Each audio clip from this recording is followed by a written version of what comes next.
Hand over the country as you would the conquest of Mecca, and then even Abu Sufyan will be safe. Let's not allow the sharp blade of the lion's sword on the lion and sun flag to be unsheathed, because if it comes out, it will have mercy on no one. The job of the lion and sword on the lion and sun flag is to defend the perfect human, which is the sun behind it. Let's not let the sharp blade of the lion's sword on the lion and sun flag be unsheathed. Let the people see the other blade of the sword, which is peace and sincerity. This is the voice of the Abu Muslim Khorasanis that you are hearing. Welcome to Restart. Welcome. Perhaps this version can be 5 to 6 minutes long. Set an alarm with a photo of Restart sessions, so when the alarm goes off, you know that this is the hour. An hour in which very important messages may be given to you in the future. Why are we explaining the valleys in program Restart, episode 52, which is being presented to you? Because the distance between a Sufi and the rest of the clergy in the world is meant to be clarified. These valleys, the valleys that we are supposed to know, not understand. Understanding these valleys isn't something that can be determined with 4 lines of poetry and such. In essence, it is the traversing of these valleys that has happened throughout history, meaning for the Sufis who have traversed these valleys like a fingerprint, it is uniquely their own. Not even another Sufi can go by this path. Each person's path is their own, and it is the absorption of the divine laws. When they speak of the divine law, it means that which is in the heart of the Sufi, and because all Sufis look only to the perfect human, their divine law is within themselves. Now, Attar has written some of these down so that we can read and know them, not understand them. This is a very important point that I am repeating several times. In any case, in the Valley of the Quest, those who are listening to the Restart program, the effort is mostly made in the Valley of the Quest to find the path of the spiritual journey, to see which path it is, and which path is the right one among these 72 nations. I gave this little explanation so you are aware of why we even talk about these valleys. On Thursday, an important topic, meaning these very valleys, they all must be done in order. There are things we must know in order to understand certain things we want to say in the future. And just like this Thursday, we want to talk about a topic that all the Shia and Sunni clergy know, all the people of Sufism and mysticism know it, and we must see why it has not been expressed until now. What on earth happened in those eras that such things occurred and they distorted the histories? What is the purpose of distorting this history anyway? Why is Abu Muslim Khorasani distorted? Why are great people throughout history distorted? For what reason? Wasn't Cyrus the great Sufi who was under the gaze of his own perfect human until he reached perfections? Well, when his turn comes, we will explain. He reached high perfections and the world is still amazed and bewildered by Cyrus. Or Shah Ismail Safavi, who after becoming king attained Sufism, meaning he became a Sufi. One very interesting point is, when I drink alcohol, have you heard this expression? They say, go rinse your mouth. But there's another sentence, another kind of rinsing. When a Hosseini brings the name of a Sufi to his lips, he too must rinse his mouth. But this time, not because using the word Sufi is like using the word alcohol, no. This time, because he is uttering a word so pure and strange, you have to rinse yourself. This mouth rinsing has 2 different branches. One time a dirty substance enters your mouth and you rinse your mouth. Another time this Hosseini is such scum that when he utters the name Sufi, he must rinse his mouth. He must rinse himself. We have rinsing and we have rinsing. We can't just open our mouths and talk about a Sufi. And it may be that after this, a Sufi might want a God, meaning might want Hua, might want a perfect human, and you want to find him, but we don't have the merit. The world must rinse its mouth again. If this program was meant for foreign countries to understand Restart, I would have definitely become completely fluent in English. This indicates that this is a divine gift only for the people of Iran and meaning for this very reason, Persian speakers, Afghanistan, Tajikistan, anyone who is a Persian speaker, this gift has been given to them by the perfect human. Otherwise, if it were to be broadcast in English, I would have had to become fluent in English, which I am not. This itself is an indicator. This is a very important point for you to know. Pay attention to it. I'm not doing anything special either. I am precisely reading the poems of the mystics and people of Sufism and precisely stating the ambiguous points behind these poems that have been distorted throughout history. Whatever is behind the hypothalamic thinking of a great Sufi's brain like Attar's, and you will understand that for several hundred years now they have been lying to our nation, and for this reason the perspective of Sufism and mysticism is completely clear, and unfortunately we can't do anything about it. The next valley in Attar, the Valley of Bewilderment. It is the Valley of Bewilderment. After this, the Valley of Bewilderment comes. Its work is constant pain and sorrow. When the bewildered man reaches this place, he remains in perplexity, having lost his way. Whatever mark oneness has stamped upon his soul is all lost from him, and loss itself is also lost. He explains it so beautifully, so that we may know. He says, after you pass the Valley of Oneness, the Valley of Bewilderment begins. Everything you understood from these 18,000 worlds, from everything that has existed in the universe, gets lost. And in order for you to understand Hosseini, loss itself gets lost again, meaning everything goes into one thing, and that one thing also goes, is all lost from him, and loss itself is also lost. Whatever mark oneness has stamped upon his soul is all lost from him, and loss itself is also lost, is all lost from him, and loss itself is also lost. He explains it beautifully. Loss itself gets lost, meaning its explanation is that everything falls apart. If they ask him, are you drunk or not? Do you not exist, or do you exist or not? Are you in the middle or outside the middle? Are you on the side or hidden or apparent? Are you annihilated or eternal or both, or are you neither? Are you or not you? He says, I know absolutely nothing, and that I don't know that either. See, if you misplace one word, one accent, one dot, you won't understand the poem's entire meaning. He says, I know absolutely nothing, and that I don't know that either. Meaning I don't even know, I don't know. Again, meaning the same getting lost of loss. Again, here one realizes how the great Sufi has passed this valley. In the name of Socrates, I know only that I know nothing. So anywhere in a poem, any of the world's writers who stated the phrase, I know that I know nothing, it means they have passed Attar's sixth valley. It's that simple. With this code, you can distinguish the difference between the adherents of the unity of being and the people of Sufism from the rest, and understand it simply. Sometimes the rest, I give some codes that if you just write these codes down, the problem is solved. Now, if you are a Basiji or whatever you are, I kiss your hand. My dear, your eyes to your ears to your eyes, your ears in your eyes, my kiss to your eyes, I kiss your eye. Pretty boy, I'm not going to give it to you. We're speaking politely here. Pretty boy, I'm giving a code. Either you want to understand yourself, or you want to play dumb. That's your problem. We said, ask all these Shia and Sunni mullahs where the principles of religion came from. They have no answer. Just as mathematicians can't say where zero came from, but they say if there is no zero, mathematics falls apart.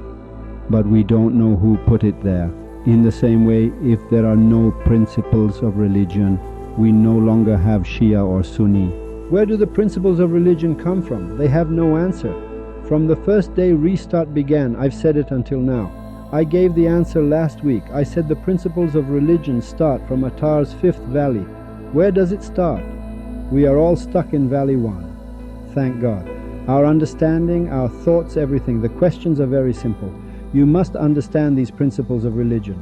When you don't understand the principles of religion, it's problematic.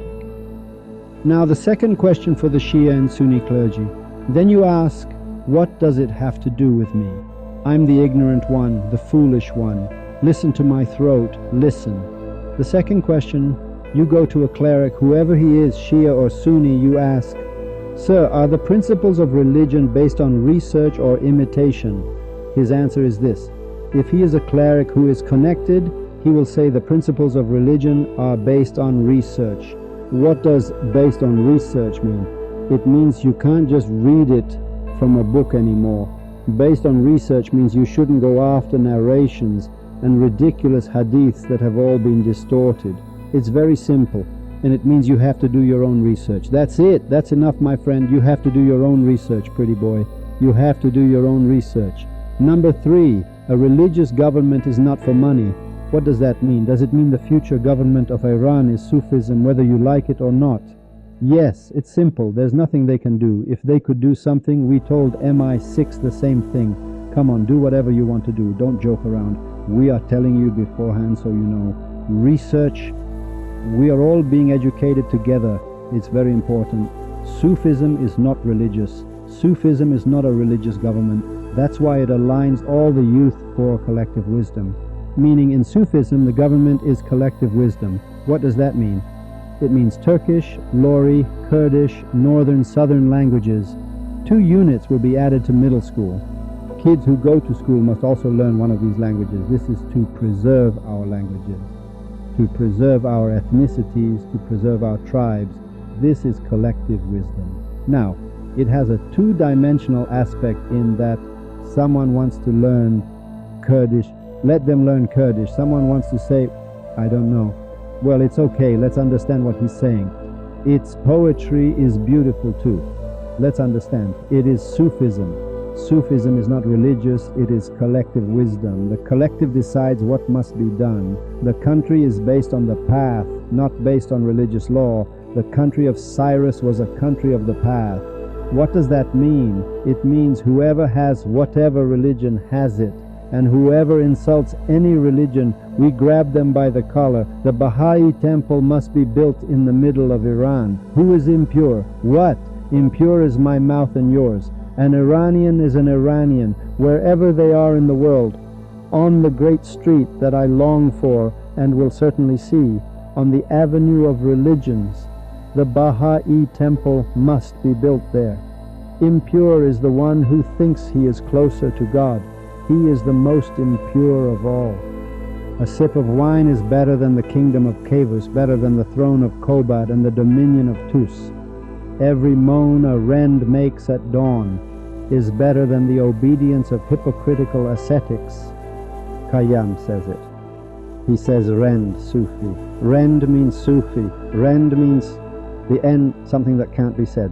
It means the end of everything. The end, it has so many messages in it. Khayam says that every moan a rend makes at dawn. The word dawn is, the word down itself belongs to the people of Sufism. The name sunrise came up, it belongs to the people of Sufism. He says, the mornings that a rend wakes up and makes a moan, it is equal to all the worship of all the ascetics of the universe. Every moan a rend makes at dawn is better than the obedience of hypocritical ascetics. We don't have a fight with anyone. The stance of the country of Sufism is clear, and we must prepare you too. You too must be ready for this matter. In your own religious book, my good boy, my pretty one, listen to my throat, my kiss to your eye in your ear, listen. It is very important. This isn't a hypothesis, is it? Huh? In your book it is written that this Muhammad, all the perfect men throughout history were the same. From Jesus, a beauty named Jesus, who asks, whose picture is on this coin? They say, the picture of such and such king. He says, give it to that same bastard, give my money to me, give the money of this son of a bitch oppressive ruler to him. Whose picture is on it? Give me the money that has my picture on it. It's a huge message. I don't want a banana. I went from city to city. Now, in the Gospel of Luke, it is written that he was a carpenter. No problem. Let's say he was a carpenter. Let's say you're right. The people of Sufism, what I said about him washing clothes, the people of Sufism said this. The people of Sufism are never wrong. The people of Sufism, from Prophet Adam until now as I sit here, are a bead, a rosary that are stuck together. They all hold secrets. It is coming from heart to heart and chest to chest. Yes, that's it. The book is not important. The production of the book of Quran, Torah and the Gospel was the meddling of governments. Of course, some things in that same Gospel are correct. They can't write nonsense all the time. They write some of these correct things in it so that you listen. That's what they say. Now, he was a carpenter. He worked from dawn to dawn. Where did he get money to eat? You know absolutely nothing about him under the age of 30. What do you know about Jesus under 30? What was Jesus doing until he was 30? What was his job? What was his work? Okay, he was a carpenter. I am your servant, a carpenter. A carpenter who went to every city, carpentry, searching for the perfect human. Where does it say he went? Why did he go? From Iran, pretty boy. Where was he going? What was his job? You say Ali ibn Abi Talib speaks with a well. He used to dig wells. It's his job. Religious governance and livelihood. When a religious government is formed, the ruler of that country must also work.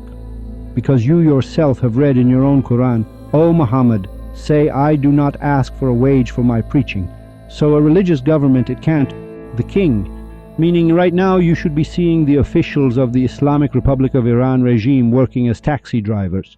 No, you should see them in the street. Where do they get all this to eat from? They have no right to eat from the public treasury. The religious tax, the spoils of war that they used to talk about. I am a Sayyid, which they later said the Sayyids have also forgiven this. Those 2,000, 2,300, 3,000 Sayyids inside Iran, which isn't more than that. Where does it go? You eat it? How? Grandma, my dear grandma, before you pass away, listen, my pretty one. How did Solomon form a religious government? This same Mr. Solomon. What is your question? You say, Mr. Hosseini. I say, my dear. You say, right now, for example, if a certain high-ranking official of the regime comes and works as a taxi driver, the very act of him running the country is a job. No, in a religious government, it is not a job. If the government is secular, it is a job. Meaning if the country is run by accounting, it's a job. I must receive a salary as the king of Iran and take money. Why? Because the government is not religious. Yes, when the name religious comes up, Islamic Republic, it means our government is religious. We want to export it to the world. Is it about money anymore? It's not about money anymore. He has to go and work. The proof? The religious government of Solomon. Wasn't Solomon running a kingdom? He worked from morning till night. Work here, work there. To the jinn, just making these idiots, the jinn, understand took a long time.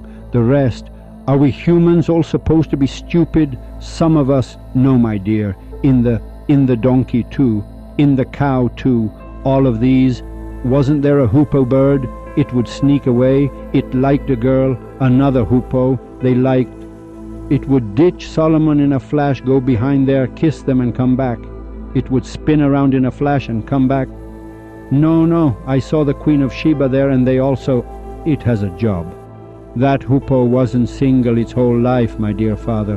The donkey colt that was with Solomon, it wanted a wife. It gets married. All animals get married. They had jobs. To go in the morning and hold their child to pee, to change the child's diaper. They do all this work. Mr. Solomon himself was also a leader, a king who had formed a religious government. It's written in your own religious books.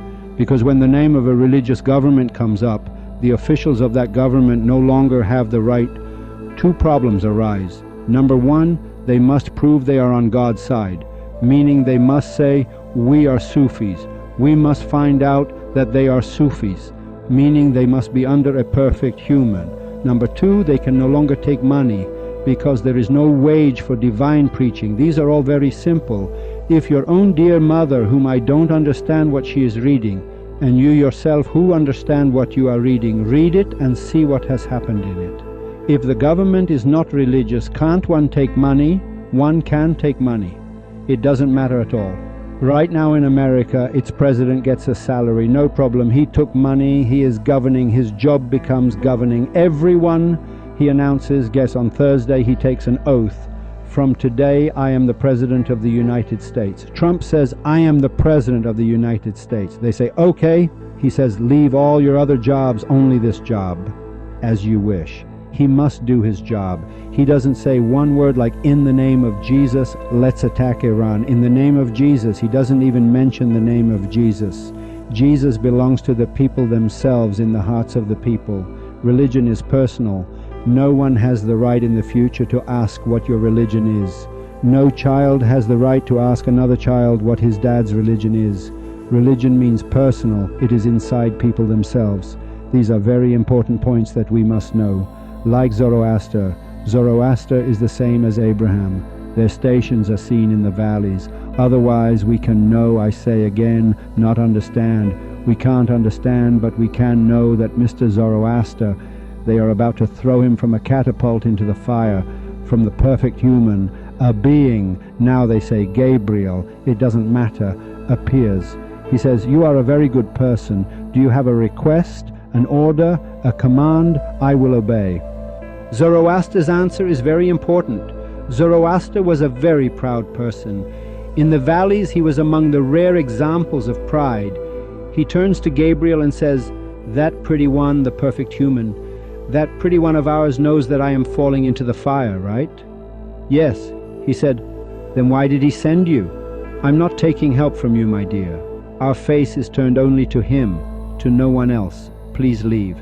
This same person, meaning Abraham, this same Zoroaster, and before him Abraham, this same person who is on the mighty catapult, they know they are putting him in the fire, which later the Zoroastrians became fire worshippers.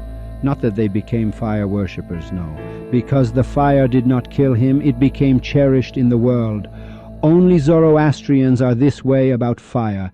It's important. This Olympics that they have, they carry the torch back and forth. They attribute this to Greece. Greece had no information, nothing, pretty boy. The reason Greece did this was because the Zoroastrian worldview, meaning the Abrahamic one, was in it. This very act of carrying the torch, this same Abraham, this same Zoroaster who speaks this way, when the command for the people of Lot, at that time he becomes the perfect human. When they want to destroy the people of Lot, he starts to cry. He starts brown-nosing. Look at the greatness. For several days he argues with Hua.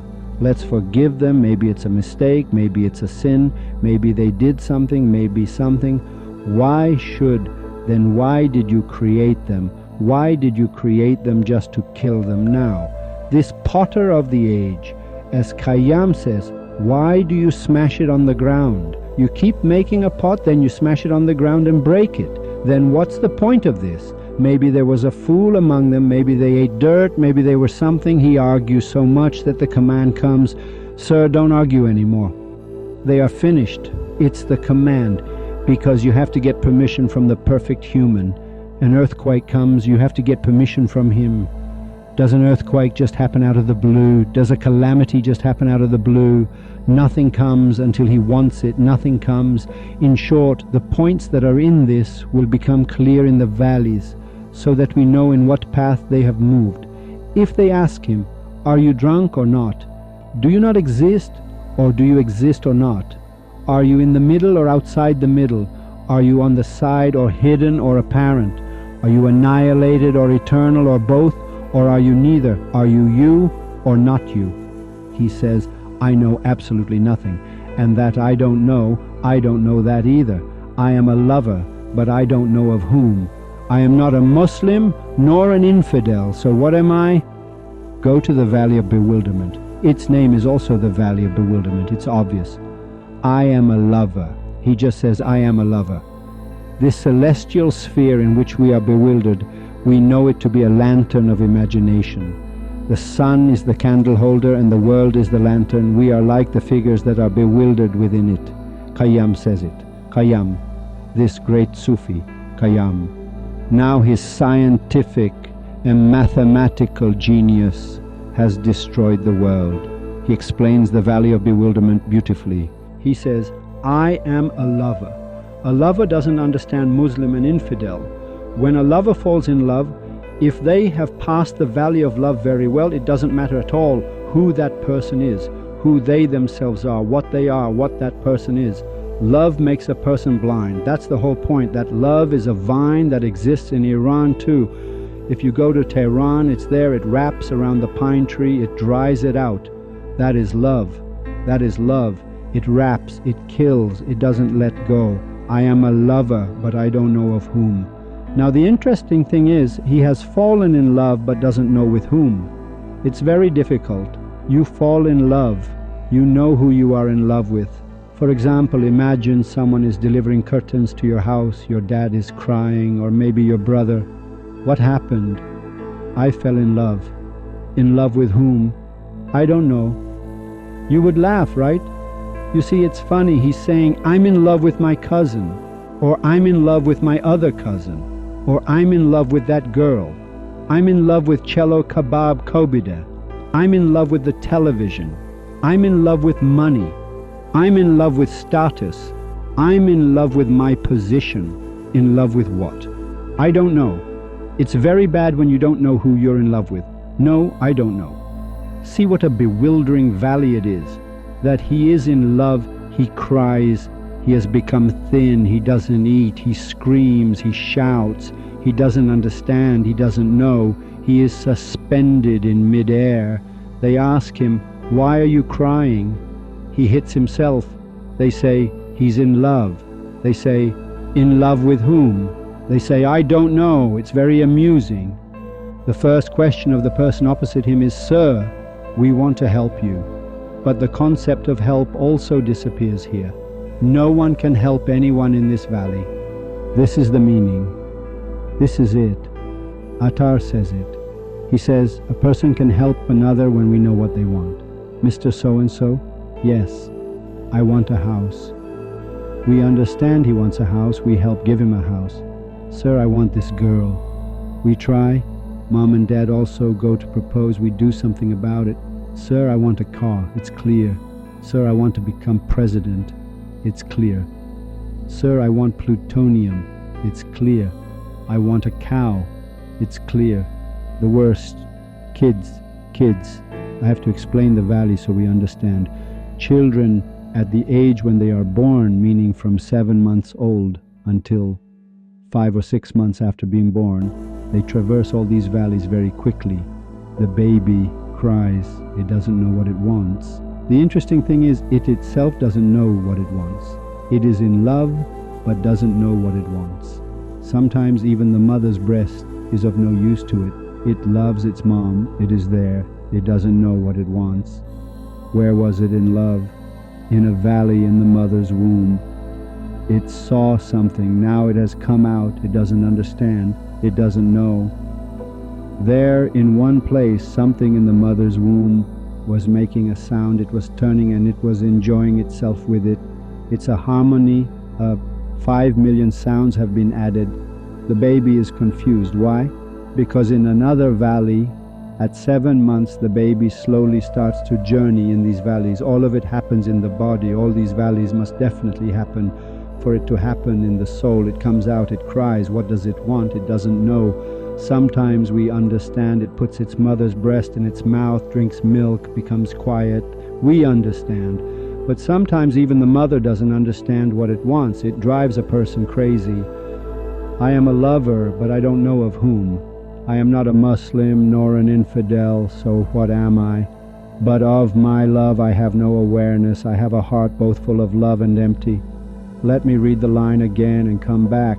But of my love I have no awareness. I have a heart both full of love and empty. I have a heart both full of love and empty, meaning I also have an empty heart. Bravo, the stomach, the bewildered valley, the valley of bewilderment, the valley of being dazed and confused. Everything they gave you in oneness, in the valley of oneness, gets lost there. When it gets lost, there is still hope. In the lost thing, he sees that it is getting lost, meaning when you are separating from me and leaving, I am still seeing this getting lost. You ask, seeing what? I say, it got lost and went, and I am seeing this lost thing. The time I no longer see you is when you turn the corner, go down the hill, I don't see you anymore. He says everything he saw Oneness got lost. He also saw the loss. He watched until loss got lost. Loss itself also got lost. Since what is not and all that is but wind in the hand, since in all that is there is deficiency and failure, assume that all that is in the world is not. Imagine that all that is not in the world is Khayam. I just came today and attacked with Khayyams, so you know. Assume that all that is in the world is not. Khayyam says, imagine that all that is not in the world is. It both is and is not. All the poems are completely clear, and their stance is also clear. Therefore, these are all questions that are in this valley. Now the next valley is also the valley of poverty and annihilation. In any case, understanding these valleys is very rare. People rarely understand. That's why I'm just saying I gave an example. We gave this little explanation so that we know, Hosseini, at least you understand what a distance there is between understanding and not understanding, between a Sufi and a mullah. When you bring up the name of a mullah, you have to rinse your mouth. Why? Because the little mullah itself is impure. But when you bring up the name of a Sufi, you have to rinse yourself, because it is a very great name. We wanted to understand this in this space, so we know that these, if you don't understand these valleys, you can't even talk about Cyrus. I don't even know how you open your mouth to talk about Cyrus. You open this impure mouth of yours and keep talking about Cyrus. I'm talking about Hosseini. I called myself impure. Otherwise you, whose eye I would kiss everything of yours. You and I are good with each other. Hosseini opens his impure mouth and talks about Cyrus. Have they traversed the valleys? Were they able to? Do you understand the valley that you talk about, Cyrus? What do you understand of Cyrus? Where on Cyrus's ass was there a mole? You should be talking about these things. We don't know anything about Jesus either. We don't know anything about Muhammad either. They have passed all these valleys by their own method, and it's the end of the valleys. When one becomes a perfect human, they have passed the end of these valleys, the end. Otherwise, like the perfect human himself, there are 7 or 8 others, my pretty one, on the globe. Look at what a Jesus is. See what an end this was, that the other 5 couldn't reach this station. Everyone avoids a great Sufi like Cyrus. This same mouth completely. And then Cyrus said this, Cyrus said that. 4 books about Cyrus written by 4 morons, and you give your opinion about Cyrus. Like the hadiths, like these same things you talk about now. Then you want the secrets to be revealed, and then you mess everything up and mix it together. You've clung to that same book. What book? When the perfect human exists, there is no book. I am giving a program right now. A book doesn't need to be published. If I am running the program which I am running right now, let's say after me, Tom Cruise is supposed to run this program. Well, Tom Cruise will run it. Why should you think that I have to write this down? The Quran was the spiritual state of Muhammad ibn Abdullah in that state. Oh Muhammad, make the camel sit down there. Now do we really have to make this camel sit down? Think about it yourself. Sir, it was from the imaginings of Muhammad, and besides many other things from this Quran that you read there, it's just paper. And really you don't even ask yourself. Do you know why you don't ask? Because I see myself as very big. I see myself as big. I think all the people of the past were idiots except for me. The first person to strike the Quran with a sword is Ilya, son of Imran. Now you say Ali ibn Abi Talib, meaning Muhammad. I'm giving your data. I am like Mustafa. I am mistaken for him to fight. Should I say Muhammad ibn Mushtaba? Should I say Muhammad, son of the father of Mustafa? I am very comedic. We don't have such a name in history. For example, it says Muawiyah ibn Abi Sufyan. We understand Muawiyah is the son of Abu Sufyan, Muhammad ibn Abdullah. We understand Muhammad, son of Abdullah. What is Abdullah? Abd Allah. Muhammad, slave of Allah. Which Allah? The perfect human. Meaning that Abdullah, they gave him that name for this very reason. So the Allah you say belongs to the Arabs existed before Muhammad. The proof is his father, like Imran. Imran is a word that is from 4,000 years before Ali ibn Abi Talib. And wasn't it a question for you to ask this little mullah that, sir, what does Ali ibn Abi Talib mean? Well, he also gives an answer. He says Ali ibn Abi Talib means Ali, son of the father of Talib, his brother. These are interesting, we have to ask. The principles of religion are based on research. We have to ask them, can we perform the daily prayer? He says, no, the prayer is the pillar of religion. It's in the branches of religion. And you say, after that, when can I perform the daily prayer? The mullah, just cut the program, my dear Basiji boy. Cut it. Go right now and find the first mullah. Let's ask. Say, sir, I want to perform the daily prayer. Do I have to accept the principles of religion? He says, yes. We say, well, you define the principles of religion for me. He says, no, I only know oneness and justice and prophethood, and the 5 is with the Sunni version. Are the principles of religion based on research? He says, yes. You say, where should I research from? You go away confused and bewildered again. You have to go. You have to listen to restart again. Ask people, ask him, brother. Sir, didn't Muhammad, in the Quran that you've put under your arm and you walk around with so stiffly, didn't he say, I don't want a wage for preaching? He says, yes, he did. You say, then why do you want money? He says, listening to Hosseini's program. He slaps you in the mouth. He says, you've been listening to Hosseini's program? Have you gone crazy? How was it before? You used to not give your money. You used to eat. Now you're playing money games with me? You won't give your money for me to eat? He's right. He has a point. Everything has gone up in the air. So I don't have a fight with you. I'm saying you too, do your research, pretty boy. Investigate a little. Think a little. Ask questions. Then you will see that really what we said, yes, it is correct. And it is nothing but what we said that is correct. And it is nothing at all besides what we said that is correct. The world means the Sufi and the perfect human and the perfect men in an era. So Socrates was a Sufi who says, I do not know, I only know that I know nothing. And who was this Socrates? He was one of the Sufis in the era of his own perfect human. Who is Mahdi? This Mahdi is the future perfect human who comes. If you'd like it to be him, that same Mahdi will come. You'd like the same previous Mahdi to come, that same Mahdi will come. To you, it's about what you're used to. The last perfect human on planet Earth, his name is Mahdi. Let him be Christ. The same way he comes, he will also come. Wait for that one. The last bead of this rosary is named Mahdi. Are you used to that? Your bead is now, pretty boy. Your bead is now. This bead you must hold firmly to the rope of Allah. وَاعْتَصَمُوا بِحَبْلِ اللَّهِ. And be not divided. لَا تَفَرِّقُوا. Pretty boy, when they said, when the victory of Allah has come, إِذَا جَاءَ نَصْرَ اللَّهِ bam, it is truly this. And you see the people entering into restart in multitudes. وَرَأَيْتِ النَّاسِ يَدْخُلُونَ فِي أَفْوَاجًا. And Jamshid the same.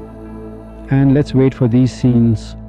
Next week we want to explain the Valley of Annihilation, and in essence its name is Poverty and Annihilation. We want to explain this so that the topic we want to express and explain before the Valley of Annihilation, which is very important, and we will explain the Valley of Annihilation in 2-3 lines, and after that I will entrust you to the rinsed mouths that can utter the name of a Sufi. Only those can utter the name of the perfect human who are Sufis, because they have purified themselves and are not scum like Hosseini.